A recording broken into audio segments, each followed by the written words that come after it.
নমস্কার বন্ধুরা, শুরু করছি ইলমা বেহেরোজের লেখা আমি পদ্মজা উপন্যাসের আজ চতুর্থ পর্ব।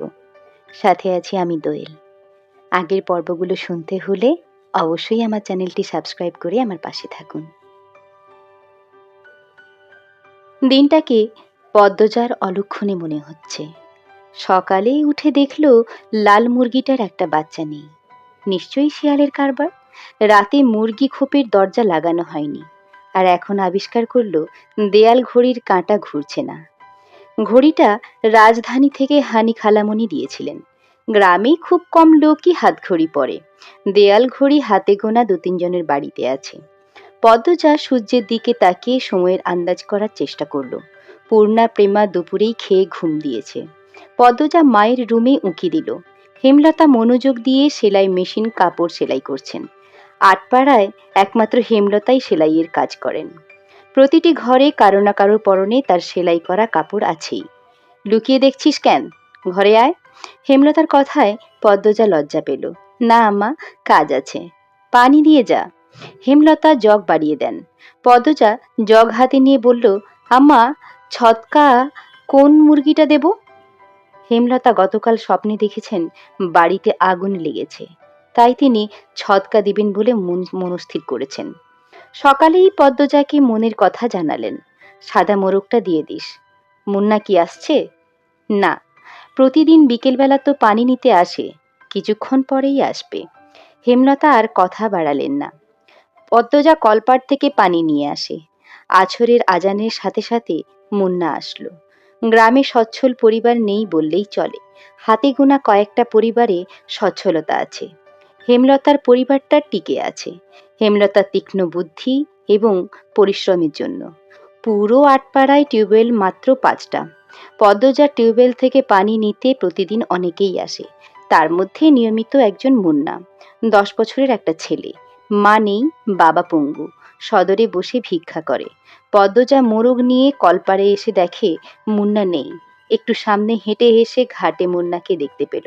ডাকলো, মুন্না। মুন্না ফিরে তাকায়। পদ্মজার হাতে সাদা মোরগ দেখে মুন্না খুব খুশি হয়। পদ্মজা না বললেও বুঝে যায় ছটকা পাবে আজ। মুন্না এগিয়ে আসলো, দাঁত কেলিয়ে হাসলো। হাসিস কেন? নে মোরগ, তোর আব্বাকে নিয়ে খাবি। মুন্না যে খুব খুশি হয় তা দেখেই বোঝা গেল। খুশিতে গদগদ হয়ে মোরগটা জড়িয়ে ধরল। পদ্মজার ঠোঁট দুটি নিজেদের শক্তিতে প্রশান্তির হাসিতে মেতে উঠল। কি সুন্দর মুন্নার হাসি! পদ্মজা বলল, খুব খুশি? হ। দোয়া করবি আমরা যেন ভালো থাকি। করবাম আপা। আচার খাবি মুন্না? হ, খাইবাম। পদ্মজা আবার হাসল। মুন্না পেটুক, খাওয়ার কথা শুনলেই চোখ চকচক করে ওঠে। পদ্মজা আচার নিয়ে আসে। মুন্নার সাথে বসে আরাম করে খায়। মুন্না একটু একটু করে খেতে খেতে বলল, আপা, তুমি খুব ভালা। তাই? হ, বড় হইয়া তোমারে বিয়া করবাম আমি। পদ্মজা বিষম খেল। দ্রুত এদিক ওদিক তাকিয়ে দেখল কেউ শুনল নাকি। বিয়ে তার কাছে খুব লজ্জাজনক শব্দ। বিয়ে নামটা শুনলেই লজ্জায় লাল টুকটুকে হয়ে যায়। ফিসফিসিয়ে মুন্নাকে জিজ্ঞেস করলো, বিয়ের কথা কোথায় শিখলি? আব্বা কইছে। আর বলবি না এসব, যা বাড়িতে যা। পদ্মজা তড়িঘড়ি করে বাড়ির ভেতরে চলে যায়। রান্নাঘরে ঢুকে দেখল হেমলতা রান্নার প্রস্তুতি নিচ্ছেন। সন্ধ্যার পর বিদ্যুৎ থাকে না, হ্যারিকেন জ্বালিয়ে রান্না করতে হয়। প্রতিদিন ঘরে একটা হ্যারিকেন আর রান্নাঘরে একটা হ্যারিকেন জ্বালানো অনেক খরচের ব্যাপার।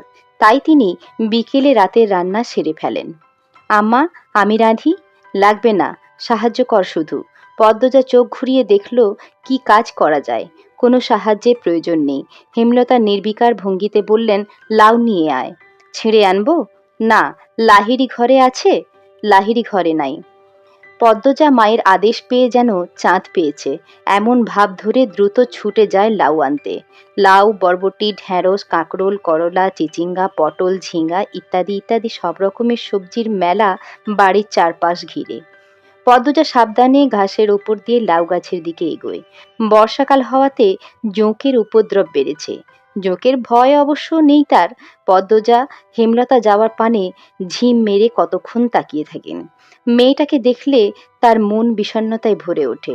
পদ্মজার চুল দেখলে মনে হয় এই সুন্দর ঘন কালো রেশমি চুল পদ্মজার এক একটা কাল রাত। পদ্মজার ছিমছাম গড়নের দুধে আলতা দেহের অবয়ব দেখলে মনে হয় এই দেহ পদ্মজার যন্ত্রণা, এই দেহ ধ্বংস হবে। পদ্মজার ওষ্ঠদ্বয়ের নিম্নে স্থির হয়ে থাকা কালো সূক্ষ্ম তিল দেখলে মনে হয় এই তিল পদ্মজার এক জীবনের কান্নার কারণ। হেমলতা পদ্মজার রূপের বাহার নিতে পারেন না। কেন কৃষ্ণকলির ঘরে ভুবনমোহিনী রূপসীর জন্ম হলো? জন্ম মৃত্যু বিয়ে কারোর হাতে থাকে না। যদি থাকতো, হেমলতা মোর্শেদকে বিয়ে করতেন না এবং পদ্মজার মতো রূপসীর জন্ম দিতেন না। আল্লাহর কাছে রূপসী মেয়ে ভুলেও চাইতেন না। হেমলতার বুক চিরে দীর্ঘশ্বাস বেরিয়ে এলো। আজ শুক্রবার, স্কুল নেই। ফজরের নামাজ পড়ে ৩ বোন পড়তে বসেছে। প্রেমা নামাজ পড়তে চায় না, ঘুমোতে চায়। হেমলতার মারের ভয়ে নামাজ পড়ে। সে ঝিমুচ্ছে আর পড়ছে। তা দেখে পদ্মজার পূর্ণার ঠোঁট টিপে হাসছে। হেমলতা বিরক্ত হন। প্রেমার তো পড়া হচ্ছেই না, সেই সাথে পদ্মজা পূর্ণার মনোযোগ নষ্ট হচ্ছে। তিনি কর্কশ কণ্ঠে ধমকে উঠলেন, প্রেমা, ঘুমাচ্ছিস কেন? ঠিক হয়ে পড়। প্রেমা সচকিত হলো। চট করে চোখ খুলে ভয়ে তাড়াতাড়ি পড়া শুরু করলো। হেমলতা কিছুক্ষণ পর স্বাভাবিক গলায় বললেন, পড়তে হবে না, ঘরে গিয়ে ঘুমা। প্রেমা একটু অবাক হয়, পরেই খুশি হয়ে ছুটে যায় ঘরে। পূর্ণা মুখ ভার করে ফেলল। তারও তো পড়তে ইচ্ছে করছে না, কিন্তু মা কখনো তাকে ছাড় দেন না। হয়তো ছোটবেলায় ছাড় দিতেন, মনে নেই। সে আবার খুব দ্রুত সব ভুলে যায়। ব্রেন ভালো প্রেমার, যা পড়ে মনে থাকে। পূর্ণা খুব দ্রুত ভুলে যায়। পদ্মজার সবকিছুই স্বাভাবিক, শুধু রূপ বাদে। সূর্যের ওঠার সাথে সাথে মোর্শেদের বাড়িতে ঢোকেন। হাতে ঝাঁকি জাল আর বড়শি, কাঁধে পাটের ব্যাগ ঝোলানো। ভোরে মাছ ধরতে গিয়েছিলেন। মোর্শেদ বাড়ি ফিরলে পূর্ণা আর প্রেমা সবচেয়ে বেশি খুশি হয়। মাছ খেতে পারে অনেক। অর্থের জন্য হেমলতা খুব কম মাছ আনেন।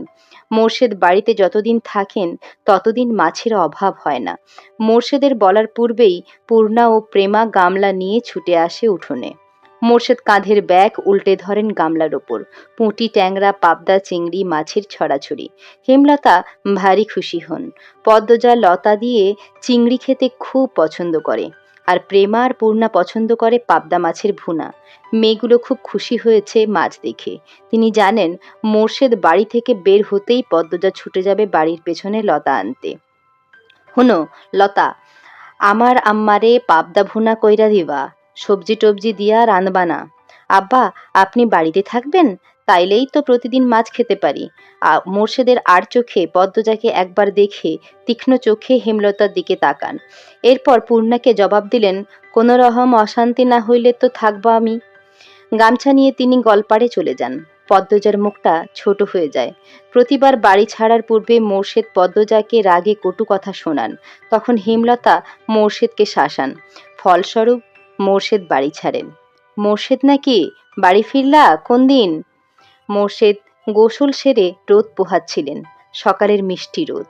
ঘাড় ঘুরিয়ে রশিদ ঘটককে দেখে হাসলেন। আরে মিয়া চাচা, আয়েন আয়েন। পূর্ণারে চেয়ার আইনা দে। খবর কি? পূর্ণা চেয়ারে এনে দিল। রশিদ একদলা থুতু উঠানে ফেলে চেয়ারে বসলেন আরাম করে। প্রেমাকে উঠানে খেলতে দেখে ফরমাইশ দিলেন, এই মাইয়া, যা পানি লইয়া আয়। অনেকক্ষণ ধইরা দমটা আটকাইয়া আছে। প্রেমা পানি নিয়ে আসে। রশিদ পানি খেয়ে মোর্শেদকে বললেন, খবর তো ভালাই, বাবা ছেড়িরারে কি বিয়া দিবা না? 2 বছর যাক, পড়তাছে যখন ম্যাট্রিকটা পাস করুক। কি কন? মেজোডা? মেজোডা না, বড়ডা। তোমার বউ তো মরিচের লাহান, কোনো বায়ে রাজি হয় না। তুমি বোঝাওছ না। পাত্র খাঁটি হীরা, বাপদাদাদের জমিদারি আছে। মোর্শেদ আর চোখে হেমলতা এবং পদ্মজার উপস্থিতি পর্যবেক্ষণ করলেন। নেই তারা। তিনি জানেন পদ্মজার উপর কোনো রকম জবরদস্তি তিনি করতে পারবেন না। হেমলতা তা হতে দেবে না। এসব তো আর বাইরের মানুষের সামনে বলা যায় না। মোর্শেদ রশিদ ঘটককে নরম গলায় বললেন, থাকুক, থাকুক না, পড়ুক। মায়ে যখন চায় ছেড়ি পড়ুক, তাইলে পড়ুক। রশিদ নিরাশ হলেন। ভেবেছিলেন মোর্শেদ রাজি হবে। তিনি মেয়ের শ্বশুর বাড়িতে ছিলেন। এরপর বড় অসুখে পড়লেন। তাই মোর্শেদ বাড়ি ফিরেছে শুনেও আসতে পারেননি। আজ একটু আরামবোধ হতেই ছুটে এসেছেন অনেক আশা নিয়ে, কিন্তু মোর্শেদের জবানবন্দিতে তিনি আশাহত হলেন। কটমটে গলায় বললেন, যুবতী ঘরে রাহান ভালা না, যখন বংশে কালি পড়ব তখন বুঝবা। হুনো মোর্শেদ, এই বয়সী মাইয়াদের স্বভাব চরিত্রই বেশি দিন ভালো থাকে না। পাপ কাম এদের চারপাশে ঘুরঘুর করে, বেলা থাকতে জামাই ধইরা দেওয়ান লাগে, বুঝছনি? তোমার বউরে বোঝাও। রশিদ পাত্রের অনেক প্রশংসা করলেন, জমি জমা বাড়ি ঘর সবকিছু বাড়াবাড়ি রকমের বর্ণনা দিলেন। ফলে মোর্শেদের মস্তিষ্ক কাজ করা শুরু করলো। রশিদ ঘটক যেতেই তিনি হেমলতার পাশে গিয়ে বসেন। ইনিয়ে বিনিয়ে পদ্মজার বিয়ের কথা তুললেন। হেমলতা সাপ নাকচ করে দেন।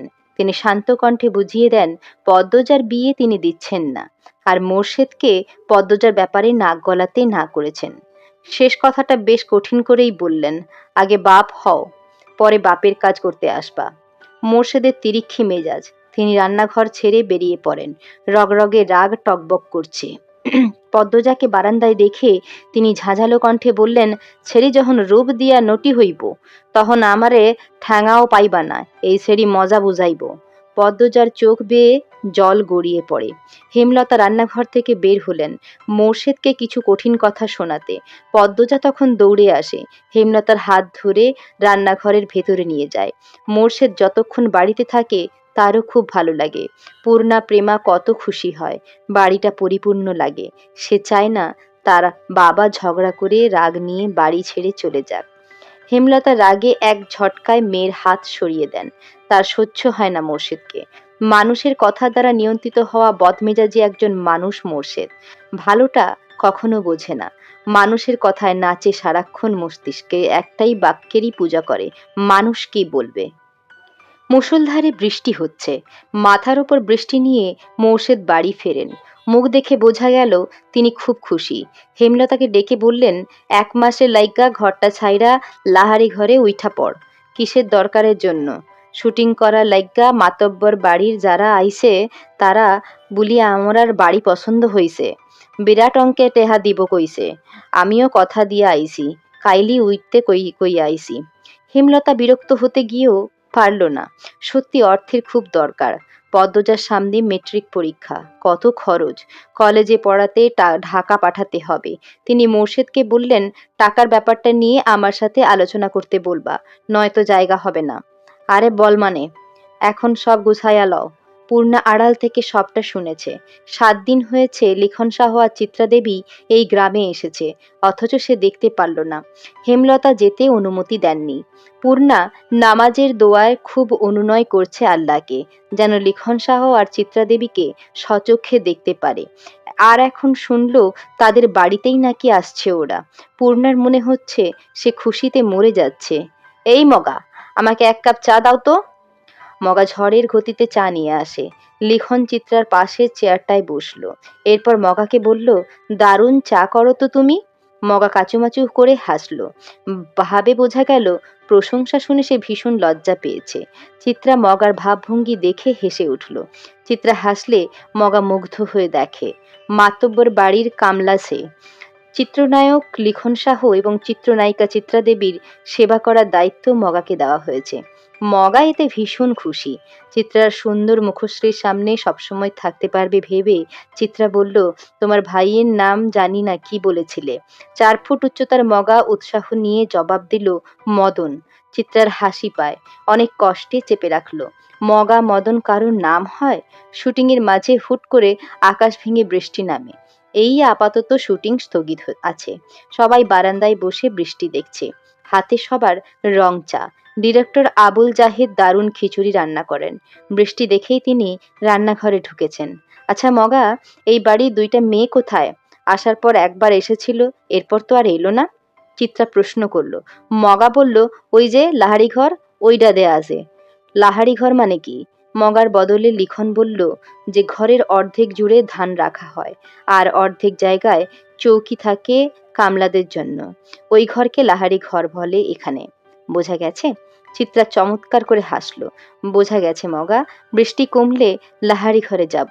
ঠিক আছে আইসা আপা। এই লিখন যাবা? ওই তো সামনেই। আলসেমি করো না। মগা হৈ হৈ করে উঠল। না না না, ব্যাঠা লইয়া যাওন যাইতো না, বাড়ির মালিকের মানা আছে। লিখন মগার না করার ভাব দেখে ভীষণ অবাক হলো। চিত্রা প্রশ্ন করল, মানা কেন? বাড়ির বড় শরীরারে তো আপনারা দেখেন নাই, আগুন সুন্দরী। এই লিখন ভাইয়ের লাহান বেলাই চোখা, শরীরারের চুল ছাড়া কোনহানে যাইতে দেয় না। বাড়ি দিবার আগে কইয়া আইসে লাহারি ঘরে ব্যাঠা মানুষ না যাইতে। এই ছেড়ি লইয়া বহুত কিসা আছে। চিত্রা বেশ কৌতূহল বোধ করল। লিখন তীক্ষ্ণ ঘোলা চোখে লাহারি ঘরের দিকে তাকালো। 1.5 দিন হলো এখানে এসেছে। উঠানের শেষ মাথায় থাকা লাহারি ঘরটা একবারও মনোযোগ দিয়ে দেখা হয়নি। সামনের দরজাটা বন্ধ। দুটো ছোট মেয়ে এসেছিল ঘরটার ডান পাশ দিয়ে। ঘরটার ডানে বামে পেছনে গাছপালা। বাড়িটা পুরনো হলেও দারুণ। তবে এই মুহূর্তে তার অন্য কিছুর প্রতি তীব্র কোলাহল কাজ করছে।